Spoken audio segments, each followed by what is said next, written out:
তোর ব্যাপারটা কি? 2-3 মাস হয়ে গেল আমার কাছ থেকে 100 টাকা ধার নিলি, এখনো পর্যন্ত দিচ্ছিস না।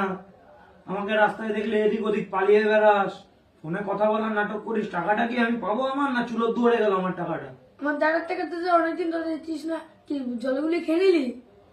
আরে আর ভাই বলিস না, সেদিন যদি 100 টাকা দিলি না, দিলাম তো আমি। সে 100 টাকা দিয়ে ভেবেছিলাম গার্লফ্রেন্ডকে লিপস্টিক কিনে দেবো। আচ্ছা আচ্ছা। যখনই লিপস্টিক কিনে নিয়ে গেলাম, গার্লফ্রেন্ড থেকে অন্য ছেলের হাত ধরে চলে গেল। আচ্ছা, শোনা গো আমার খুব কষ্ট যে বলো। তোর গার্লফ্রেন্ড চুলোর দুয়ারে যাক, আমাদের টাকাটা তো দে। আমরা কতদিন ধরে বিরিয়ানি খাই না। আমার দাদার টাকা তো অনেকদিন ধরে খেতে পারছি না বিরিয়ানি। ভাই টাকা তো এখন নেই, আচ্ছা, একটা কাজ করতে পারি। কি কাজ?